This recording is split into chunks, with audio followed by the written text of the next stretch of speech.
What happens when a friend and employee steals $30,000 from you?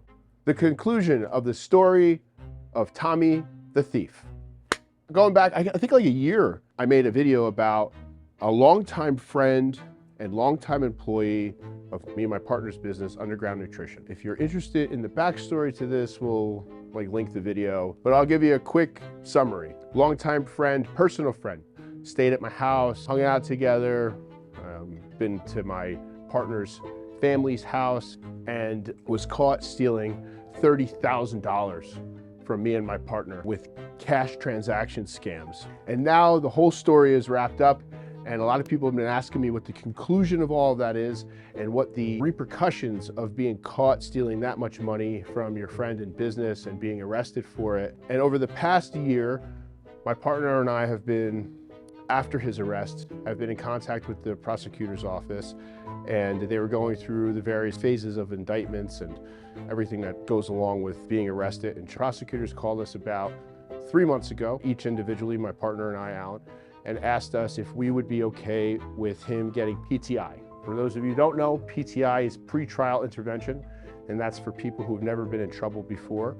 And it basically allows you to commit a fairly low-level crime. His crime was a third-degree crime, even though it was $30,000. The threshold for second degree is $75,000, whatever. And basically asking us if we would be okay if he took pretrial intervention. I guess they care what the victims think. So me and my partner thought about it, we talked about it, and we came to the conclusion that as long as we got restitutions, that we would basically go along with whatever the state's recommendation was. For us, restitution was the biggest part of it.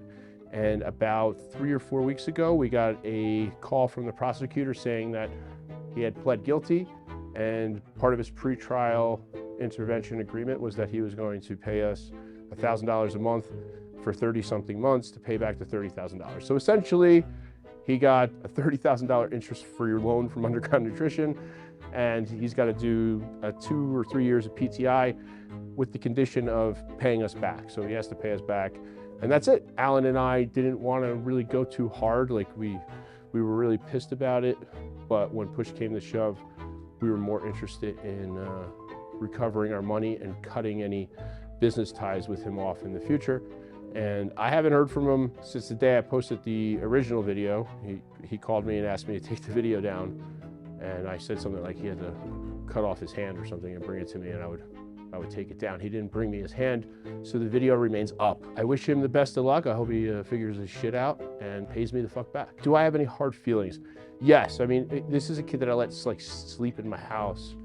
He still owes me for rent, by the way. He said he was gonna pay me $600 to stay in my house for a month because he couldn't afford rent. Where's all the money going? That's another big thing in this. It's the mystery of why and where the money was going. Turns out he wasn't a drug addict. I thought for sure he'd be a drug addict.